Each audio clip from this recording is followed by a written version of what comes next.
Hello, everybody. How are you? Great to see everybody as we are almost ready to start. I guess we are because we started already. So that's great. I'm really excited about tonight. I think it's going to be a really great show. I'm really excited to have Coach Steinmetz on. I think that this should be um, different than usually politics or Torah that we focus on while we're here. Why you just enjoyed its best basketball season that it's had since its beginning, and I think that's going to be really great. Um, and I think that hearing about it and here's the coach. He's joining us right now, so this will be very exciting. Hey. Coach, you got to turn on your video here. Yeah, give me 1 second. No problem. I still have this stupid virtual background on. Okay, no problem. Just know that you're live on Facebook now. No problem. There we go. Okay, great. Okay, so Coach, welcome. It's a pleasure having you. And I don't know if we've ever met in person before. I don't think so. Okay, great. So that's okay. And but it is a pleasure having you. Before we begin, I like to do one thing on every show. I like to make a bracha and give everybody a chance to answer Amen. So I'm gonna make a shahako. Baruch atah Adonai Eloheinu melech haolam shehakol niyeh b'dvaro. Amen. Okay. So Coach, this is like an amazing year that is great, but we don't really know you so well. We see the headlines and we know you're Coach of the Year. But tell us a little bit about your background, your current position, your responsibilities. What do you do? Sure. So in actuality, I'm a commercial real estate lawyer. Okay. I have a real estate practice on Long Island. I deal with a lot of commercial real estate deals, certainly all over New York, but in general, all over the country. Been practicing in this firm that I started with a partner about 6 years now. Before that, I was at a mortgage REIT as in-house counsel. I was a high school basketball coach at a couple of the local yeshivas for about 10 years, kind of part-time while I was working as an attorney at different places. And then obviously the opportunity at Yeshiva came up, and I was able to keep it as a part-time thing while I continued my law practice. Okay, so now the average person has a lot of trouble balancing their personal life, their career. I'm not sure the average person could go ahead and coach a men's basketball team at a Division III level in college.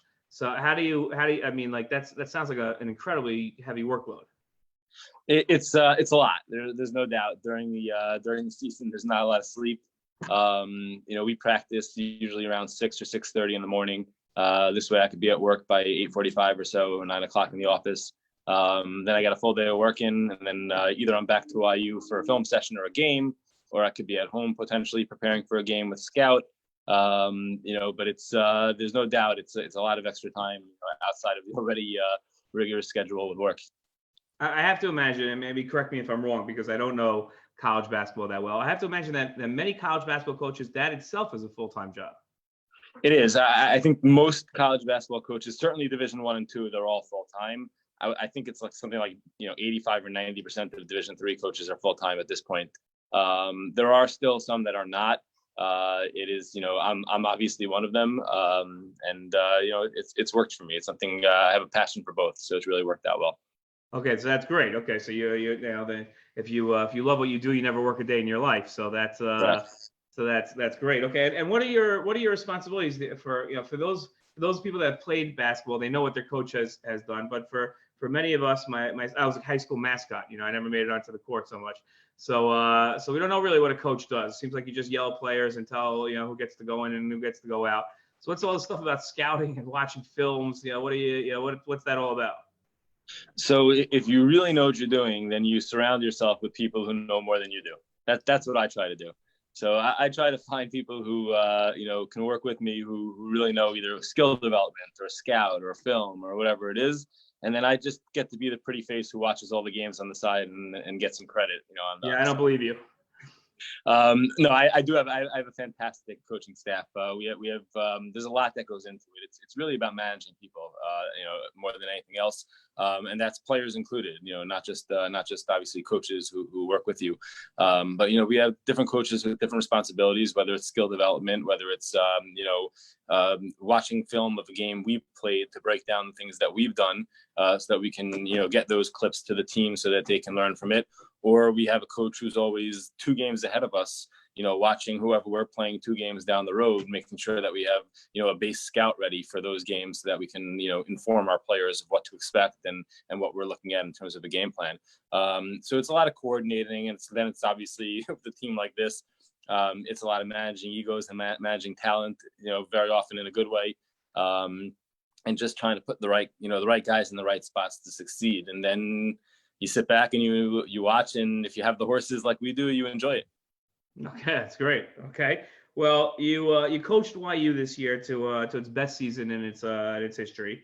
What led to your team's success this year more than just any other year? I think it was a combination of things. I mean, it starts with great players. We really had a fantastic group of talented players this year. It started with our seniors and our leaders, guys like Simcha Halpert, Donnie Katz, and then it kind of moves down to Gabe Leifer and Ryan Terrell and Eitan Halpert and Ofek Reef and Baraloof, and I'm going to stop naming so I don't start skipping people. But we used to joke that it's this. I've told people this is the hardest team I've ever had to coach. And people laugh because we're 29-1. We haven't lost since November 9th or whatever it was, and it's the biggest challenge I've ever had to deal with. And the reason is simple. I got 16 kids on the team. Every single one of them is good. Every single one of them can play legitimate minutes. Now it's a question of trying to manage those expectations, managing different egos, managing attitudes, and finding a way to put the right guys in the right place.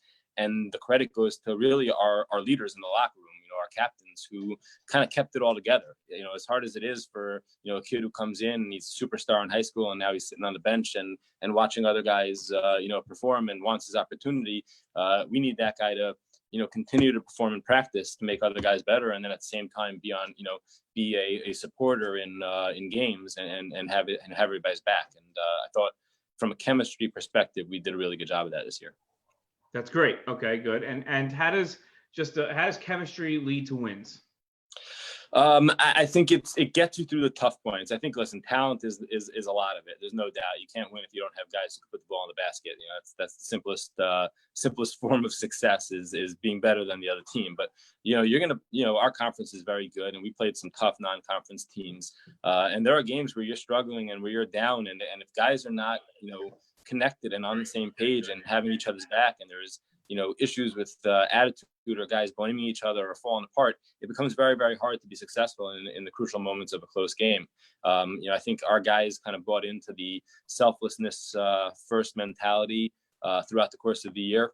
And, even in a specific game, we had a game midway through the year where we had just gotten ranked nationally for the first time in school history, and we're playing on the road at a very tough Sarah Lawrence, in a very tough Sarah Lawrence gym, and they're very, very good this year. They were in the playoffs. I think they were in the semifinals this year of the conference. We're down. I think we were down 2 with like 14, 15 seconds left, and we have one of our best players who's already got 30 plus points in the game, driving to the basket, gets double teamed, then right away kicks out to an open guy for a shot.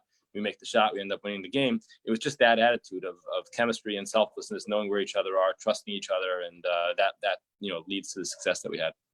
That's amazing. That's great. Okay, great. Okay, so you guys reached the Division III Sweet 16, right? Which is a first for YU, and all of us were amazed. It's just absolutely like, this is great. This is like anything that you guys are going to do is like a victory for the Jewish people. There's like Israel winning a war, and there's YU having success on the court. So like we're all cheering. And we're all excited, and then we see it cut short by the coronavirus, right? So that must have been incredibly disappointing for you and for your players. How do you help them through it? There's no doubt. I mean, it was tough, and I put out on social media afterwards. Life is bigger than basketball. It always will be, and the world finds weird ways to remind us of that. And this is one of those cases where all you can do is kind of look at the guys and say, hey, let's have perspective on life. There's people out there who are sick. You see the numbers in New York, especially, where we are, where most of us are, from the team. A lot of the guys have gone home, but people are dying every day, and it's just it's a really just a very messed up situation right now in the world that a lot of people are trying to adapt to and figure out a way to overcome.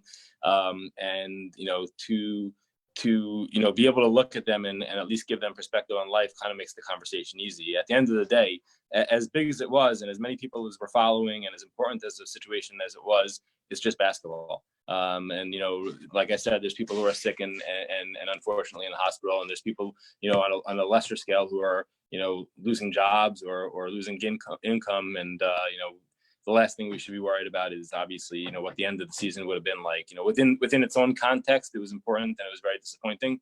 But it's important to have a bigger look at life. And were your players able to handle that? I was a rabbi at Beth Jacob in Los Angeles, so the Halpert boys were. Sure. I remember them when they were much shorter, and So, and I read something that Simcha wrote, that was incredibly inspiring. But were your players able to handle that message? Were they able to take that larger perspective of life? Yeah, they're very mature. They're very understanding like that. They were able to separate the two things. They were able to be upset on the one hand with the end of the basketball season, and obviously the ending being so unique. It's like almost a blank screen showing up out of nowhere, as opposed to having that sting of a defeat or glory of victory. It's just kind of this emptiness. And they were able to kind of take that and experience it and feel it, and at the same time have that larger understanding of hey, we're not even going to school tomorrow. This is like shutting down the entire world. Right. Okay. So they're able to handle it. Yeah. That's what you're saying. Okay. And how many of your guys are going to be coming back next year? So I think we had a total of 6 guys who were going to graduate this year. 2 of them were starters. Another 1 or 2 were rotational players, but we returned a very nice core. We'll return, I believe it's like 5 of the top 7 in our rotation. Okay. And you predicting similar results? I don't predict anything. I do predict that our guys will continue to work hard, that they'll continue to be selfless and mature. And I know they'll show up every game, with a really good chance to be successful. And most importantly, like this year, I think they'll find a way to get better every day. Okay. And there's as much as I know if I ask the question a certain way, you'll just say it's all the guys, but I don't believe it for at all. There's no way that you get these guys who were all stars in high school, right? Especially the Jewish world is like a small little bubble. So a lot of these guys, especially ones that played in the Yeshiva League, they were really like the tops, right? They were the tops of the world. There's no way that they come in after having, probably their last 2 or 3 years of high school, where they're the guy that gets the ball at the last second. They're the guy that everybody's turning to. There's no way that they have a natural selflessness. I don't believe it. Like there's just, so there's got to be something that you're teaching that enables that culture to happen. And I don't start with it's the captains and it's something that you're feeding them. So how do you do that? How do you teach selflessness to people that are all-stars? So I do think a part of it is natural, and it is part of what we look for in recruiting. When we're recruiting, we're not just recruiting talent. We've turned down some pretty talented players. We've probably turned down kids who are more talented than some of the players on our roster. One of the things we're looking at when we're recruiting are guys who are what we call winning players. And part of being a winning player is that ability to recognize when there's a better play out there than just the ball being in your hands. It's that selflessness. There's no doubt it's what we preach, and there's no doubt it's what we're working on and teaching in terms of what we run in practice and how we approach games and how we approach discipline and in terms of and reward in practice and in games. But there is a natural aspect to it. Yeah, you do have to have a player with a certain mentality and a certain attitude. And I think we've, if we want to take credit, I think the credit is that, as coaches, we've done a good job finding those players. You're horrible at this. Like I need to get more. You're just going to keep pushing this off onto other people, and I don't believe that the success of creating a culture of selflessness comes down to recruiting of finding the most generous people, or else your basketball team would look horrible. just be a bunch of guys passing the ball around and running the shot clock out. So what messages are you giving the guys? I'm going to push you on this until we get. Yeah, no problem. So I'll tell you our little like motto this year that I put in, and the guys have really jumped with it is we're chasing letters, not numbers. So we're chasing to get as many W's as we can, and we're trying to avoid thinking about what the numbers are. So we don't care who scored how many points. We don't care who's coming up on what milestones. We had a lot of guys reach a lot of great milestones this year, and it's stuff that they should be proud of. There's no doubt. But during the course of the season, we were focused on one thing: let's get the W that night. And when a guy gets interviewed after a game, and they're talking to him about his 35 points and 12 rebounds and whatever else, every single guy, to a man after the game, the response was, "Oh yeah, not about that. It could be me tonight. It'll be another guy another night. We're chasing letters, not numbers." And if you can get guys to buy into that through the course of the season, there's plenty of time now for them to look back at all the personal achievements. And believe me, they're coming.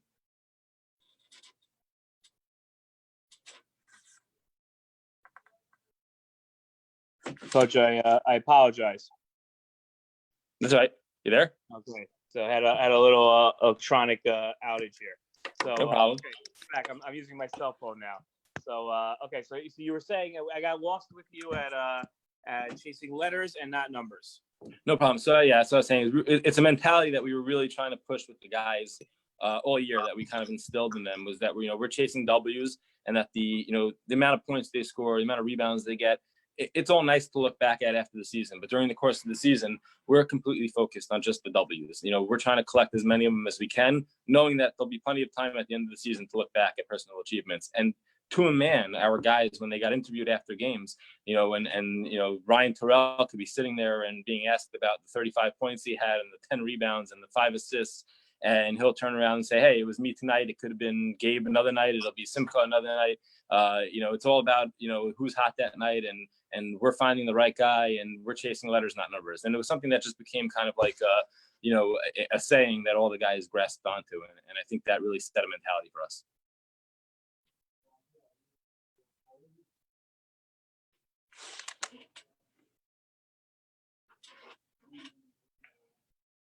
I don't know if I lost you.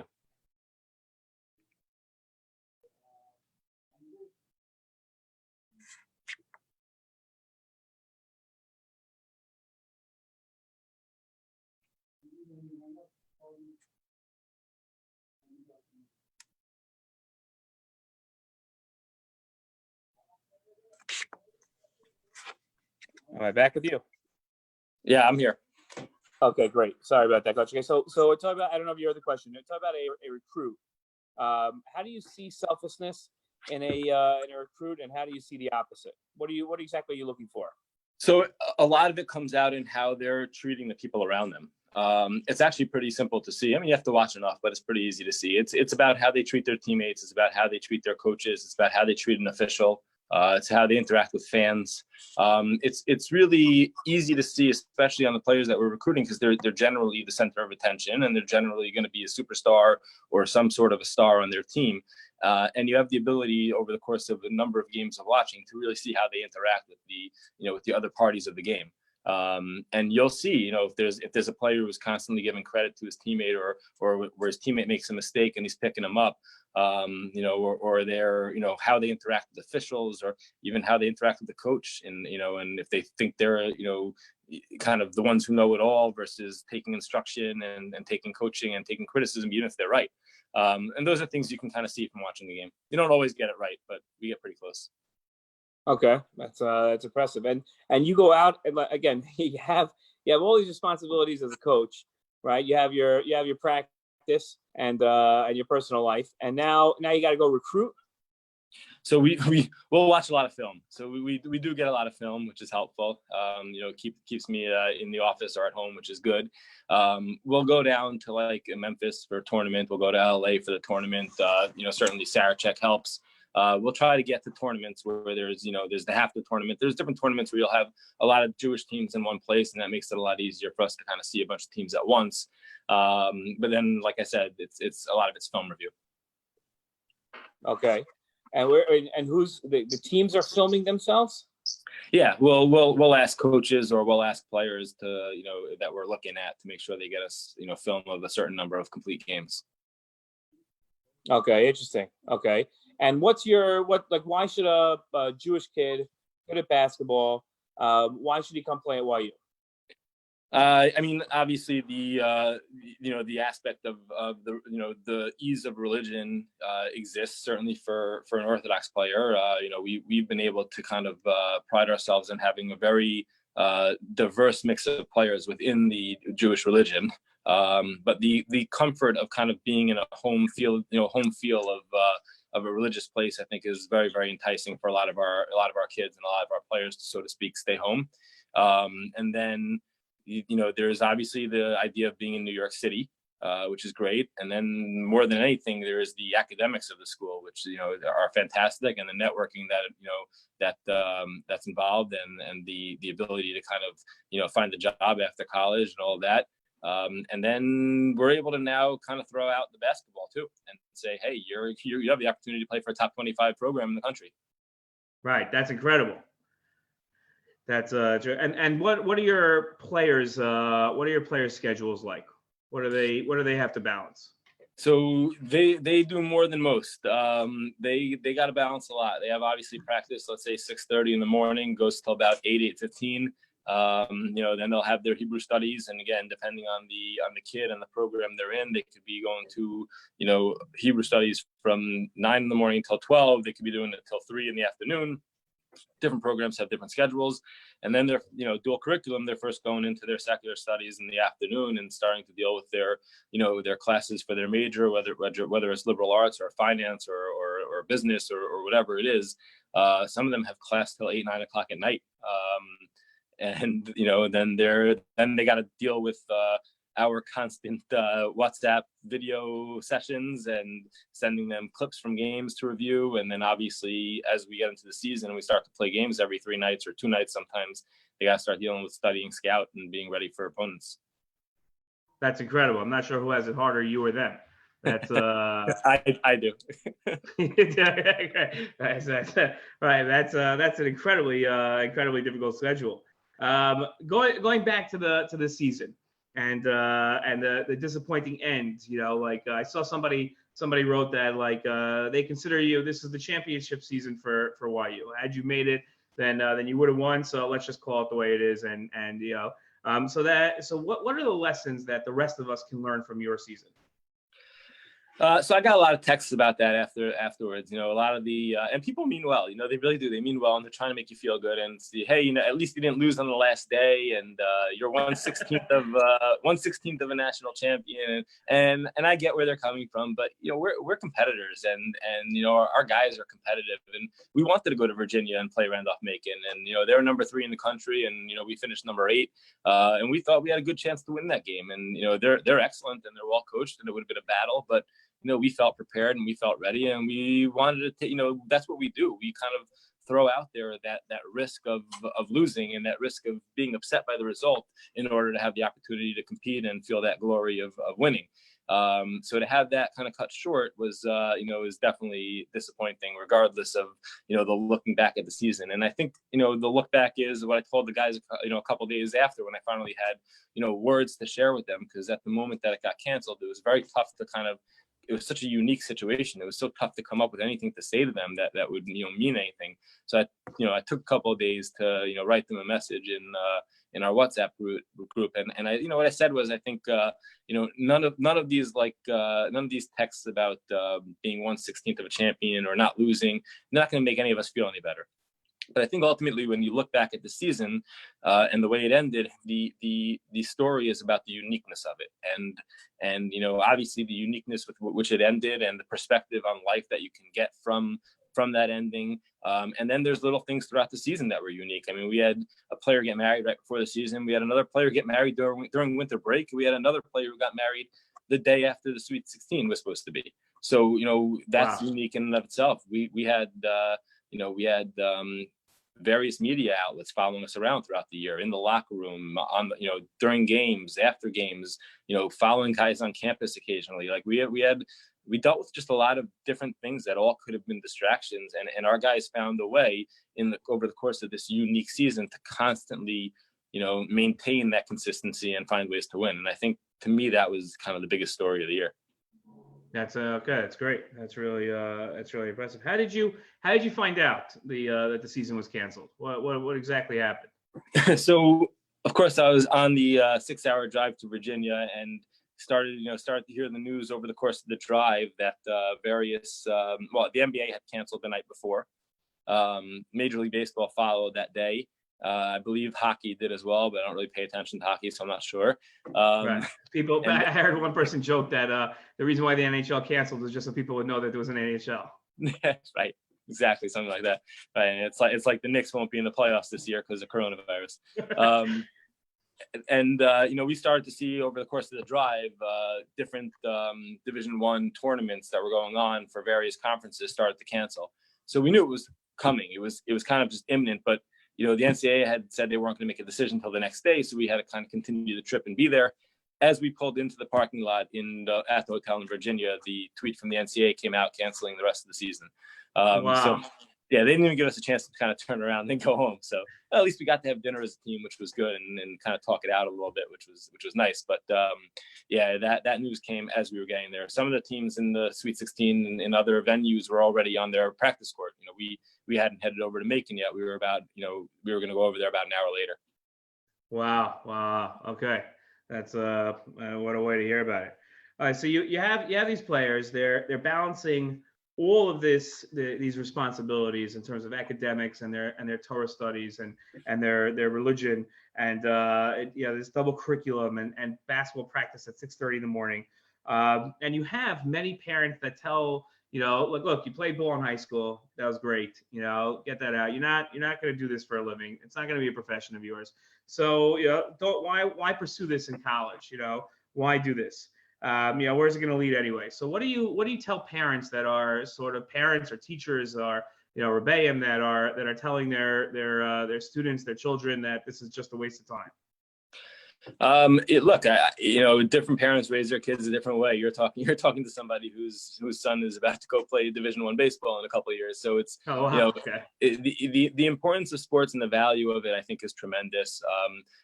Almost every interview I've ever gone on for a job has included them pointing to my resume that I happened to play for Yeshiva in however many years ago at this point, that I played NCAA basketball and asking about it and talking about it. The job that I had before I started this law firm, the guy who hired me there, told me straight out, he loves to hire guys who play college sports. He thinks it's extremely important. It's shows how to deal with leadership. It shows how to deal with teamwork and a lot of other things, obviously in terms of balancing a schedule and being a student and an athlete.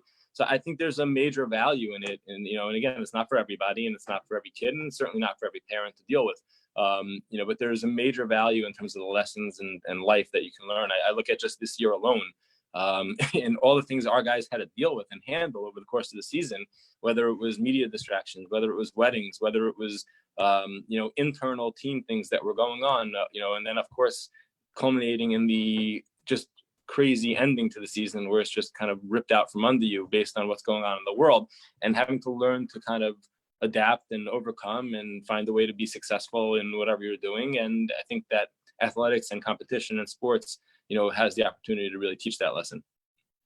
That's okay. So it's great. So it's funny because I think that most people probably look at just about everything they do as a means to the next end, and you're saying that that basketball is sort of an end in and of itself. Yeah, and a lot of it's about the journey. It's not always about what the result is, and it's an easy thing to say considering we didn't get to have a result this year. But a lot of the lessons learned, over the course of that journey. That's incredible. That's great. All right, so as a coach, I think that we've fleshed this out that you're more than just a manager of the things on the court, more than just things that deciding who gets to play when and where. You act as a mentor to the and a leader to your players. I think that's coming across very very clearly here. What are some of the main lessons that you try to convey to your players? I think it's the way they act on and off the court, and we talk about all the time that whether they like it or not, they are kind of thrust into the situation where they represent a lot more than just themselves and a lot more than just Yeshiva University. in a way, they're representing a lot of, they're representing the Jewish community. They really are in a big way. And, whether they've asked for that or not, people ask all the time, is that an added pressure? That that all these Jewish people around the world from all these different backgrounds and religious, not Orthodox, non-Orthodox, observant, not observant, all these different backgrounds are watching and rooting and following along. Is it an added pressure? And I think pressure is a negative word to that extent.